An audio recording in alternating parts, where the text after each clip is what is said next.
Thank you, Omar. Is this good sound, everyone? I'm just gonna shift out of this for a moment.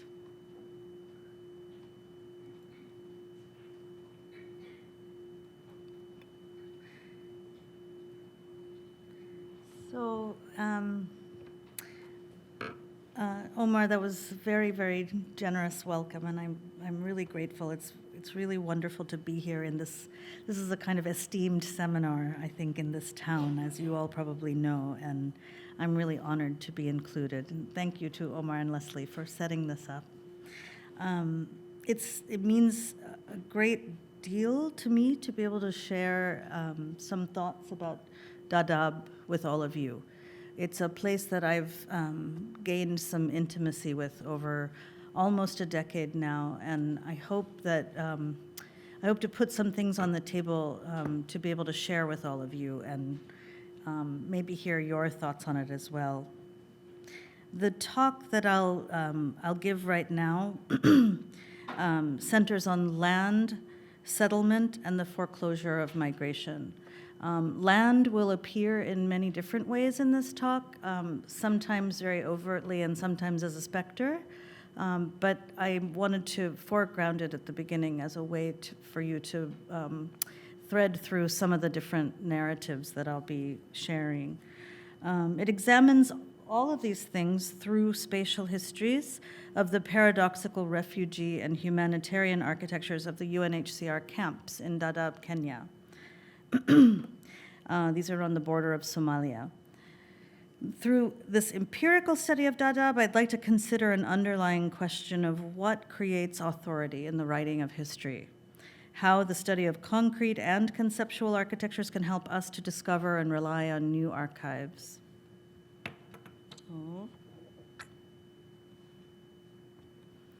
So I'm planning to present work from a book manuscript, and I mention it just because I'll be presenting work from one of the central chapters, the one called Land, Settlement, and Emergency. But the book ranges across several other subjects, and I can answer other kinds of questions if you're interested. But I wanted to focus today on this central chapter, which I've been thinking about a lot lately. I have had the opportunity to work with colleagues at Columbia and Cornell and Yale on this project, and I really wanted to thank them. And also, I have been revisiting many of the interviews I did with refugees in Dadaab, and I'd like to thank them as well before I get started for the insights that they've brought to this project. Architecture of migration is the guiding concept of this book manuscript. It describes the material iterations that it attends to, and it alludes to and also attempts to reverse a condition that has been normalized, that architectural histories are regularly drawn from presumptions of fixity. They're based upon landed, secured architectures or archives that are predicated upon colonial wealth and land capitalization. So I will return to this in a moment, but I wanted to begin with this image of Dagaheli camp. And as you study this image, I'd like to ask, what is it that we think we see when we see an image of a refugee camp? The dwellings in this image, the dwellings in the foreground particularly, are called tukuls, were intended for mobility, intended to be loaded onto the backs of camels, transported with the caravan, and here they're immobilized in a humanitarian encampment.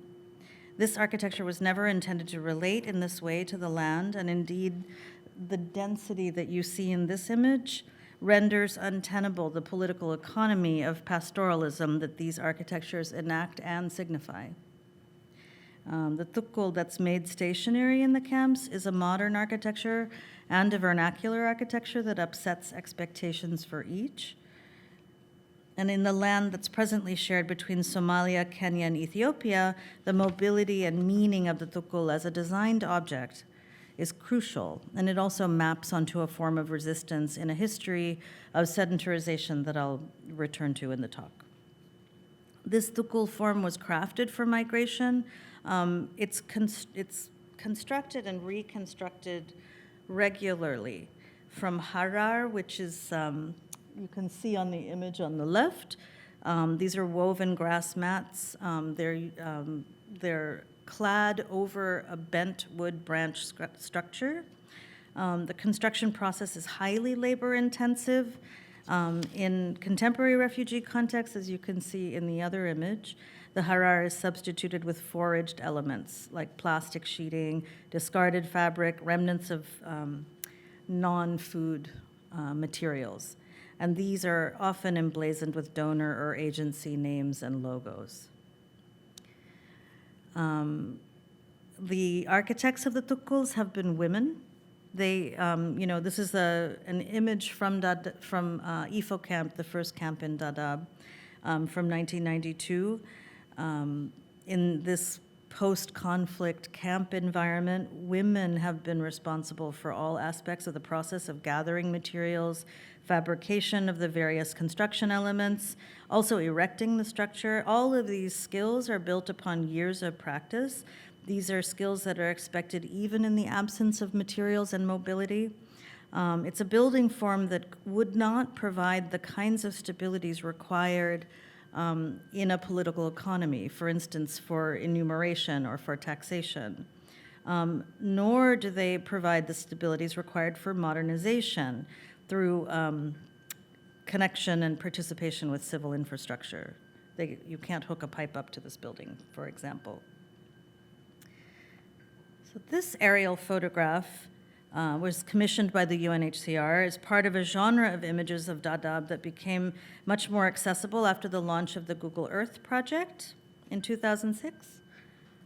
Am I the one beeping? I very well could be. Oh.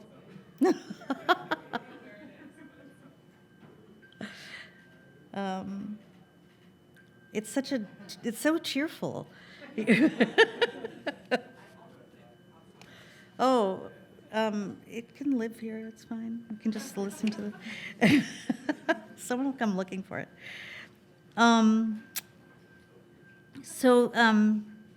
This is an image that I think very clearly illustrates a form whose density and scale resembles that of a city. And it also gestures to a history of surveillance that has produced an inadvertent archive for the study of Dadaab's architectural history. This complex, the Dadaab complex, is historically significant for many reasons. It's endured for over a quarter of a century, and a third generation has now been born in the camps. It has a massive scale. It was known in the popular press until very recently, until the crisis on the border of Bangladesh, as the world's largest refugee camp. So now the Rohingya crisis has sort of captured this, this description. It's also significant as a culmination of humanitarian expertise, as well as a laboratory for its further development. And just to explain that a little bit, on the left, this is an image of the first Refugee Studies Center in Africa that was situated at Moi University in Kenya. It was linked to the unit in Oxford, and it was set up in Kenya particularly because of the presence of Dadaab. On the right is the first meeting of architects and planners that was ever convened by the UNHCR. It was organized by an architect who was involved in the physical planning of the Dadaab refugee camps. Many architects and planners have worked in Dadaab, and it's served as a significant duty station for international aid workers and agencies, and it's a site that has been significant in the development of humanitarian expertise, and I just want to make the point that much of that expertise has been architectural. But that in studying this architectural history of Dadaab, I've tried to think of expertise and experts in a broader, yet more precise frame. And for example, I've turned to interviews with women such as these. These are Somali and Sudanese refugees who designed a restaurant in Ifo camp. These are people who I think have really been responsible for the building, the texture of this site. Shamso Abdullahi Farah, who built her own home, built a shop adjacent. Hawa Adenyeru, who I met only briefly just as she was arriving and had been given these materials that she's carrying on her back and was on her way to find a place to settle around the periphery of the camps. And Isnina Alidrage, who was elected chairlady of Ifo camp. While, women like these may be inhabitants of Dadaab and they may be interesting to ethnographers for that reason, for the purposes of my study, I've really thought of them as the architects of Dadaab. I've tried to think with them, and their work has raised questions on built environments and social cultural fabrics in Dadaab, in East Africa, in the Islamic world, in international and global spheres, and also in theoretical registers. These are questions that concern gendered spatial politics and the contingencies of women who are confined to living in camps. But they're also questions that concern the lives of people who have been reductively portrayed as terrorists or pirates, as criminals or members of failed states. So my sense of these questions is that they're questions of resistance, labor, and meaning in architecture. So in this sense, to return to the problem of architectural history and archives, I've tried to rethink how we evaluate and how we value both. A talk titled Architecture of Migration could easily be confined to migratory zones and detention camps, and I think these are certainly forms with which to understand Dadaab, and I won't necessarily neglect them today, but I am hoping to move beyond this kind of language and to refine our expectations for histories and maybe to speak differently about modern architecture. An architecture of migration need not be normalized as an expression of spatial violence only, and might be taken seriously instead as a heritage form. And what I mean by that is that, I'm referring to the heritage of actual migrants, the large diaspora of refugees who have been rooted through Dadaab, as well as the large number of humanitarians who have labored in a workforce sited there. But also, I mean that maybe Dadaab could be taken seriously as part of the collective modern heritage, a concept for which migration occupies an important status and an important source for narration. In this way, I have come to really see Dadaab as a wellspring for very different forms of meaning, as well as knowledge about the past. So you're using this orientation toward architectural history. I'll ask you to keep in mind the architecture and archives of these people who I won't be talking about their work during this talk, but I hope that you'll keep their faces present in your mind. For now, the remainder of this talk will focus on histories of land and settlement.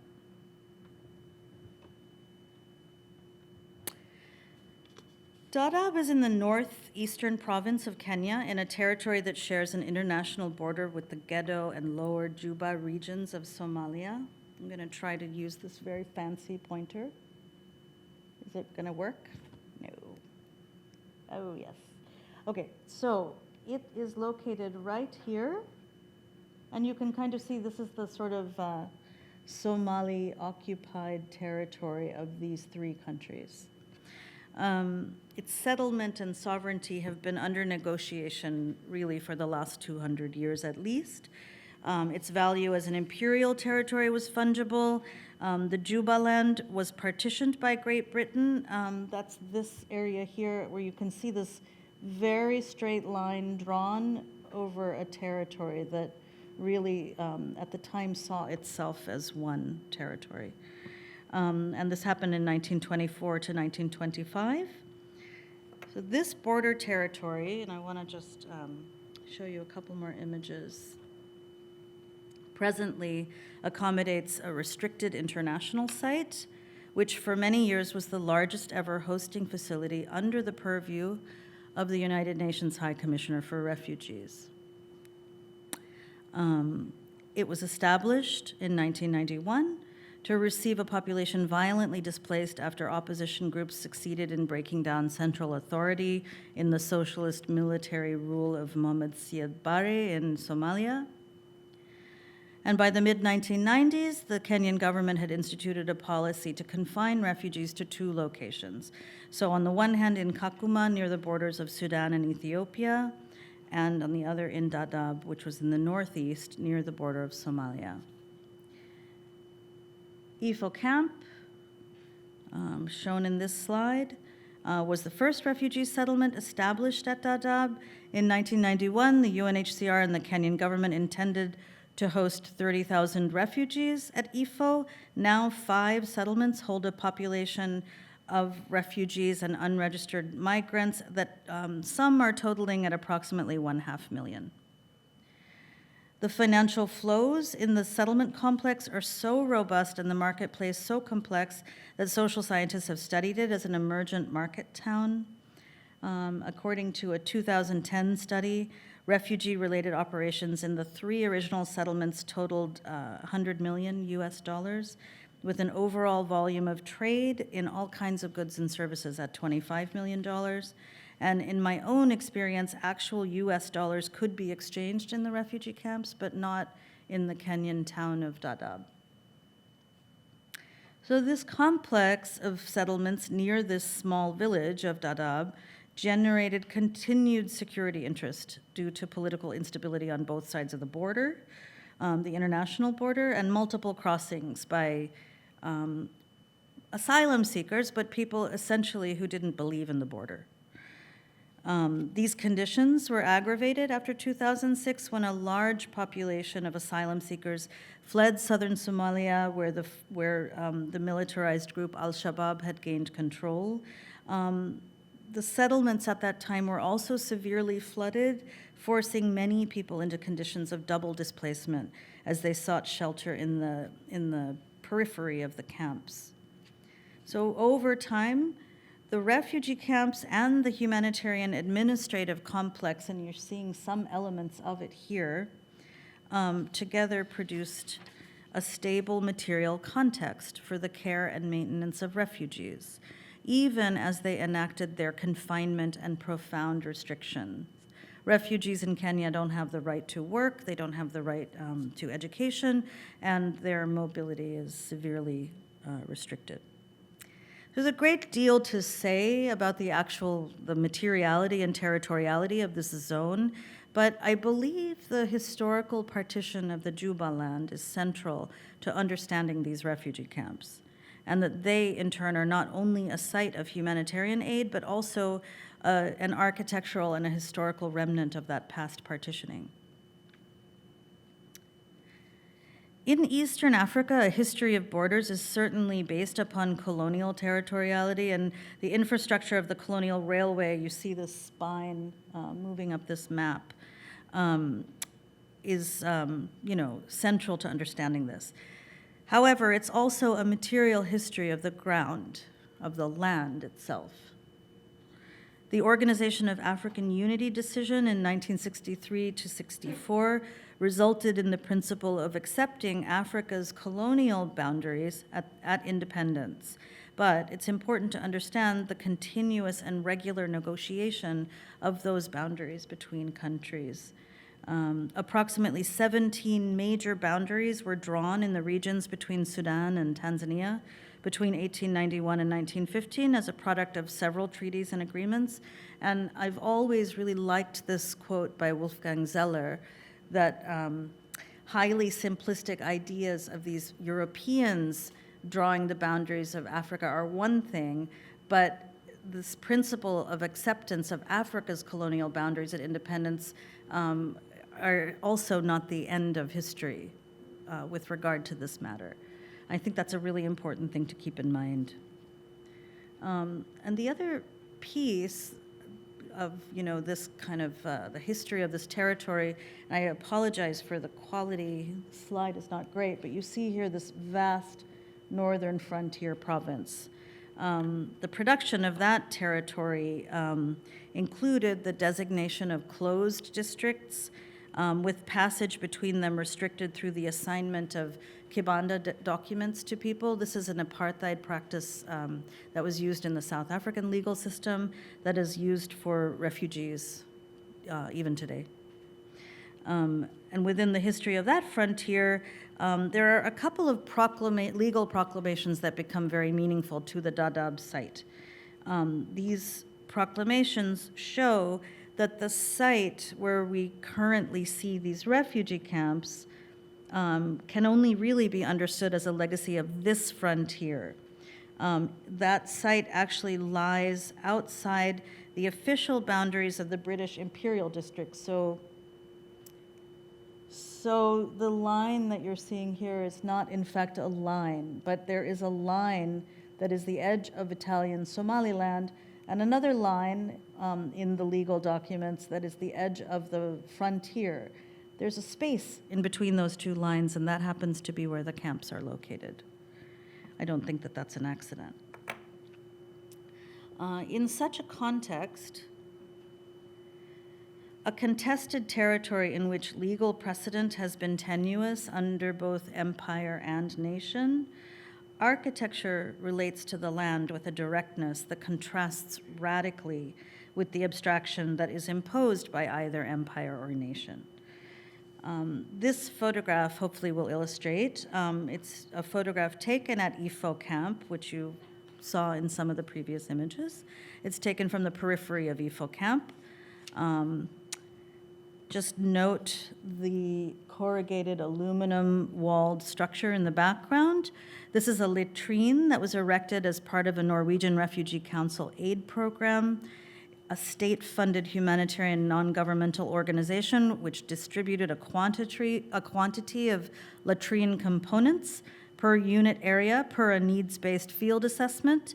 And this is an aid package that was accompanied by educational programs in the hygienic use of squat toilets delivered by aid workers whose training was mainstreamed with evidence-based best practices for latrine use and placement to prevent gender-based violence. So you were not expected to catch all of that, but I wanted you to note the bureaucratic speech that's most often used to conceptualize architectures such as these. You can also see this lightweight family tent designed as part of a multi-year initiative involving architects that were at the UNHCR, at the International Federation of the Red Cross, all in Geneva. The UNHCR procures these shelters from Chinese manufacturers who specialize in fabricating recreational tents, and these objects travel through an international supply chain, including stockpiles in Dubai, before landing in the Dadaab camp complex. So it's not difficult to absorb that the foreign objects in this photo are memes of an international system. If you move from camp to camp across a trans-region, as many refugees, many aid workers, officials, journalists, researchers, such as myself, may do, it's possible to witness such mobile architectures performing a kind of synecdoche, and they recall diplomatic, bureaucratic, and capitalistic work of governments and other institutions elsewhere. This visual and architectural framework can be understood very clearly in this photo of Ifo camp. But herein lies the trouble. We're not looking at an image of Ifo camp. The formal politically bounded territory administered by UNHCR is actually several meters behind me in this photograph, I guess behind you. The foreign architectures that you see here have been purchased or traded by asylum seekers or economic migrants who have not gained entry into the camp and instead have self-settled here at the periphery. These architectures represent informal local trade networks, but they're not the only mobile architectures in the photograph. So the tukul, which I spoke about earlier, also dots the perimeter of the settlements. And this is a nomadic structure, and it reads as the most unstable object here with the irregular shapes of the domes that are hand fabricated from acacia branches, loosely draped textiles that stand in for those harar mats. Yet in this context, exterior to the camp and interior to the Kenyan state, the Somali dwelling orchestrates a cultural stability, that the humanitarian tent and latrine do not. Outside the formal boundaries of the camp, they produce a kind of stasis, a paradoxical stasis, an architecture of the land. They're literally made of the land, even as they present and represent an architecture of migration.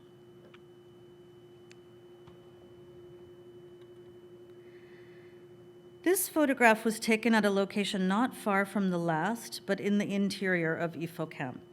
The fences perfectly realize the boundaries for plots, sectors, and blocks designated in the UNHCR plan for the settlement.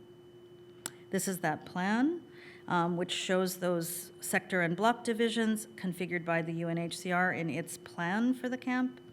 And when refugees arrived during the earliest phases of the 1991 emergency in Somalia, they settled in the blocks on the west side of the camp by the highway, these blocks here. And you can read in the morphology how this camp becomes more and more gridded and planned as the years go by. That section on the right are the blocks that the UNHCR architects laid out later. They follow a modular grid. They're based upon civil engineering calculations of ratios of population density against water distribution loads. The blocks, sectors, and plots, which are rationalized abstractly in the plan, suggest very little of the social and material realities of a territory. The divisions shown on this plan, although they were drawn up under the duress of emergency, make up the basis of the refugee census. And that not only determines the food aid allotment, but also the distribution of the voting population. So this image here on the left shows elected officials who represent the refugee population to the state of Kenya and to the UNHCR, all collectively drafting a contribution to the Kenyan refugee policy. It's an unexpected bureaucratic landscape of mauve-colored carpeting and large-scale white scratch pads in the middle of the images of crisis and displacement that we expect. And similarly, the lines in the plan give very little hint of this kind of materiality or the other kind that you saw earlier. So on this subject of materiality, I'll just show you a video that offers a sense of the materialization of these lines. Before I put it on, I just want to caution you that the camera work is very unsteady, so your viewpoint will be from the back seat of a vehicle that's driving through the camp toward the main road.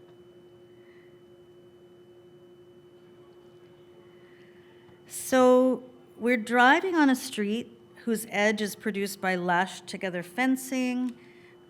These are family plots that are designated by the UNHCR. Much of the housing is solid wattle and daub construction, you can see over here. In the model of the makuti hut, which is a vernacular housing form with a roof of dried thatched reeds. The plots make claims to ownership. There's a production of space that conflates the territory designated by the Kenyan government for use by the international community of states with a lived environment that has been built and rebuilt over 3 generations by a population with ethnic and even familial, but not political, claims to this territory. You can see the way the lines in plan are made material through the use of elements of the land. Mud brick construction, native vegetation. You can also see these shops that are at the corners. It's a kind of urbanistic vocabulary. You can see this corrugated aluminum gate. These are one of the many building materials that are stockpiled and sold here, along with plastic sheeting for roofing. In this constructed environment, every element is a material resource.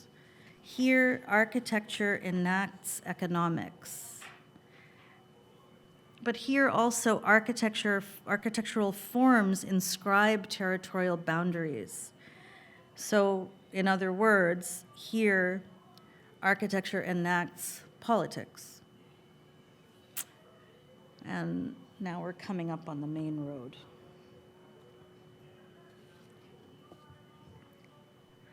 So I wanted to show you a little bit of the settlement. The refugee encampments at Dadaab are settlement forms, and thus it may be useful to follow forms of settlement that offer precedents with which to think about them. The following examples emerge from historically different contexts in Kenya, but they suggest a potential pattern of attempts to sedentarize populations through both liberating and coercive means. Forms of each, both liberating and coercive forms, were connected in different ways to the logics of land capitalization and the ideologies of individual rehabilitation. And these three ideas, the missionary compound, the detention village, and the refugee camp, will follow through time. Starting with the mission in Freertown, Kenya, which was established for freed slaves near Mombasa Island in 1875. This may be understood as a predecessor for the modern humanitarian settlement. Freertown offered what Fred Cooper has noted as a 19th century, quote, language of shared humanity and the rights of man. These were humanitarian principles applied to the abolition of slavery, which he says were used first to expunge an evil from European empires and the Atlantic system, and from the 1870s onward to save Africans from their alleged tyranny toward each other, end of quote. If suggesting that Freertown housed displaced populations, even refugees, sounds anachronistic, it also proposes alternate historical understandings that take slavery and colonialism as a scaffold for the history of humanitarianism and modernity, rather than some criteria such as the World Wars, which periodize empire. Before establishing its settlement at Freertown, the Church Missionary Society settled at Rabai, 25 kilometers inland. And I'll just show you on this map. Where is Rabai? Rabai is right here, Mombasa is right here, Freertown just north. Working with newly converted Christian Mijikenda on the coast, Reverend Johann Ludwig Krapf established Rabai Mission in 1846 as the first church built in East Africa. It was a site of modern learning for Africans, and its museum holds the Kiswahili dictionary that was written and published by Krapf in 1850. The site became the base for expeditions to the continental interior, and it was celebrated as foundational in producing a scientific and cultural imagination of empire. These exploratory journeys were intended to expand the missionary network and connect the economies of the interior with those of the Swahili coast and the world beyond East Africa.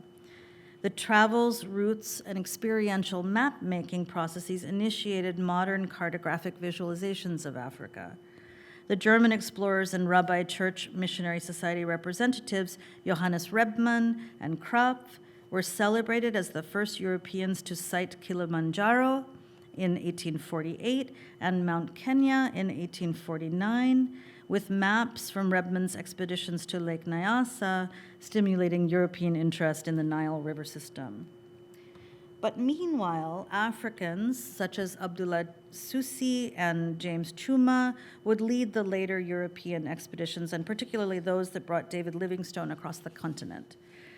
These men belonged to a community of freed slaves who made global historical contributions in terms of social justice, humanitarian practice, scientific understanding, and empire building.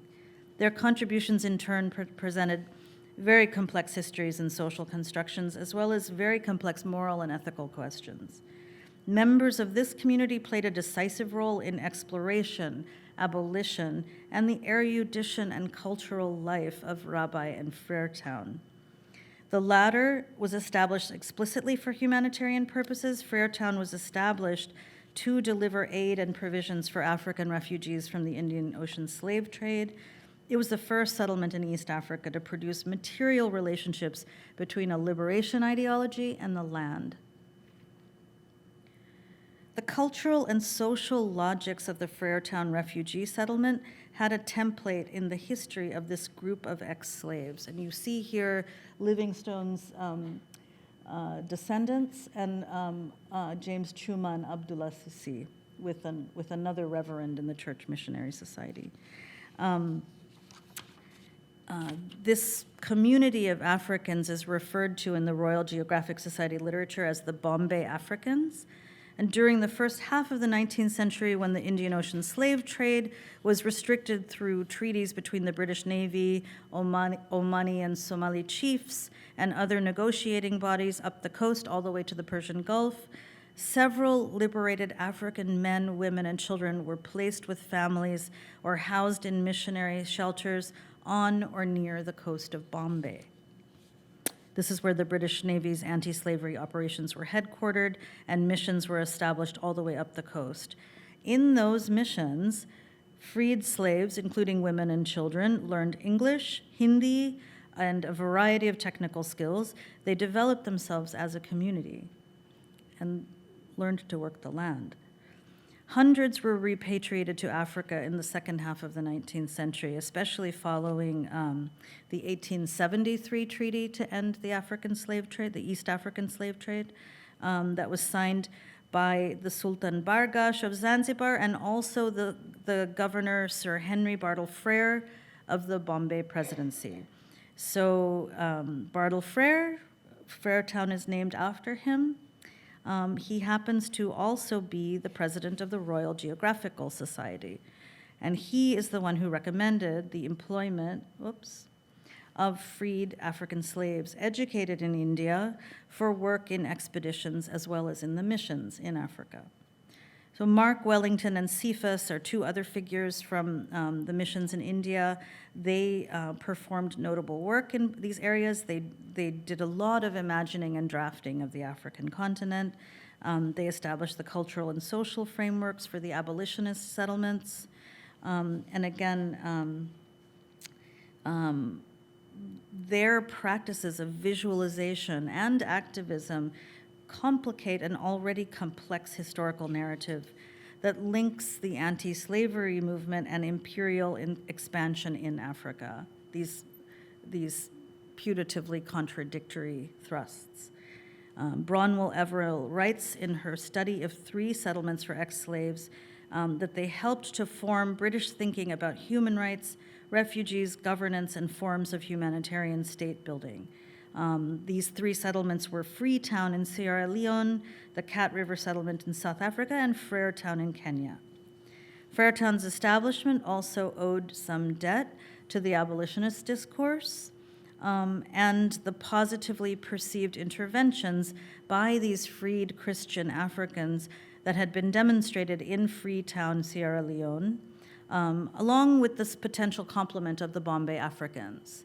There was an idea that an establishment, an East African settlement would be viable, an abolitionist settlement. So that settlement in Freretown would fall under the responsibility of the Church Missionary Society, whose presence had already been established in Rabai. Again, it was established near Mombasa in 1875, a full 15 years before the construction of the road, the highway across what would become Kenya and set the path for the Uganda Railway. Freretown generated the moral life world for the invention and imaginary of a technologically modern East Africa and a socially modern humanitarian mission. In this, Freretown iterated a late 19th century global and cosmopolitan vision. It was, in certain ways, an architecture of modernity. As an architectural, cultural, and social iteration of modernity, its exercise in settlement equated African liberation with early forms of colonial practice. It used a quotidian entanglement of technical instruction and experience in agricultural labor with engagement in moral affairs and the development of survival and social skills. These things formed the basis of the daily life in Freretown. The settlement produced for newly freed slaves a model for cultivating the land and taking up a range of habits associated by the missionaries with a Christian life. According to Robert Strayer, Freetown was a well-planned settlement, complete with church, schools, cricket field, prison, cemetery, and mission shambas, or shambas are farm plots, as well as individual gardens for married couples. It reached a population of over 900 by the early 1890s, and for its first quarter century, it provided a primary setting for the regional encounter between Africans and Europeans. The very worldly African and European participants in this encounter had traveled great distances, spoke multiple languages, absorbed various forms of structural and directly transacted violence, and together negotiated the complex roles of rescuer and refugee. This African-European encounter and the settlement process it engendered forged a new cosmopolitan laboring society at Freetown. Its material and social work deepened the logics for land capitalization. Its development was inflected by proximity and an exposure to this centuries ingrained urbane society in Mombasa, which included elite traders and inland agriculturalists. That Freetown was forged at this kind of, this socially and politically crucial site, a site of incipient colonization and modernization, during which this radical territorial transformation was about to occur, marks social and architectural forms of modernity, which have been masked, I believe, underneath other historical forces. I've really found this gravesite quite poignant. This is the wife of Krapf, who dies days after she arrives in Africa. I mean, the complexity and the ways in which people's lives were betrothed to the continent are also something to think about. Among these historical forces, in their new land, liberated slaves found their mobility restricted, as they were caught in the irony that the mission and the colonial state operated in important ways in opposition to each other, impacting who had jurisdiction and who could move freely. While the Church Missionary Society held to a humanitarian aim of food and shelter provision, the Imperial British East Africa Company focused on deepening ties with traders on the Swahili coast, including the Omani Arab and Swahili farmers who were running small plantations based upon slave labor quite late into the century. This was, quote, part of a long-term and coast-wide process of economic development through 1890, as Fred Cooper has observed, citing Krapf's comments in 1844 on the inland hamlets that were settled by Mombasa slave owners.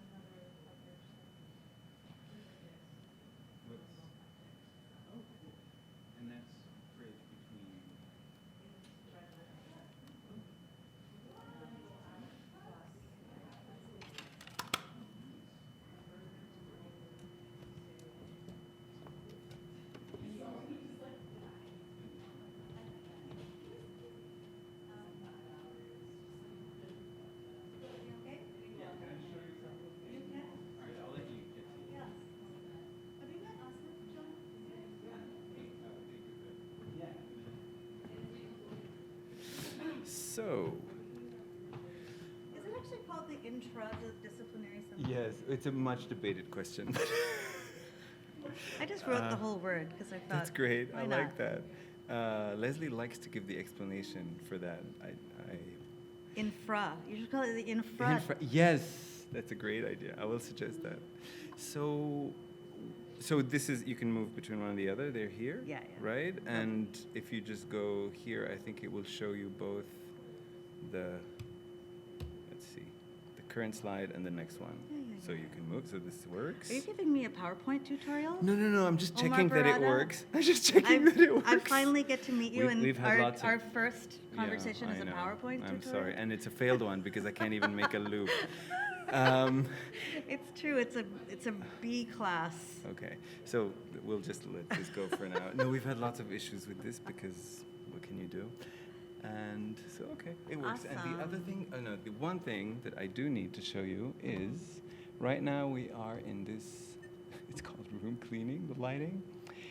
And And this, we usually keep this during, while people are settling in and during introduction, but then we move to lecture 2. Ooh,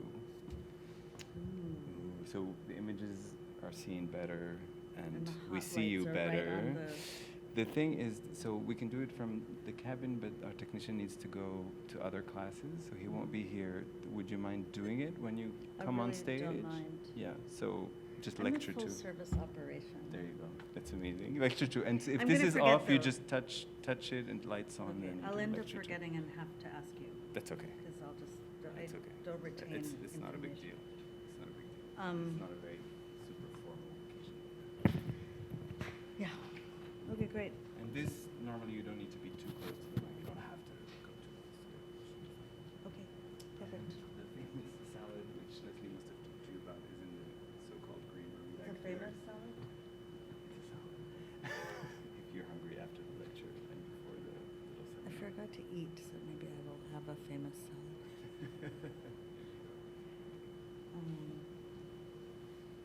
Good. You know where the bathrooms are here, because you've been here before. I have no idea, but that's, I can figure If you do, this it's just out the door to the right. out. Yeah, okay. You must make yourself at home.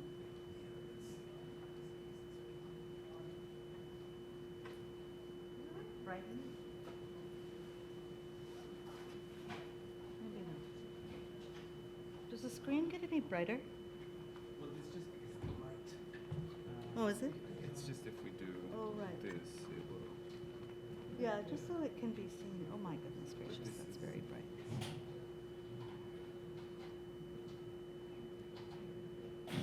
You can keep it like this. Yeah.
sit anyway.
Almost a mother now.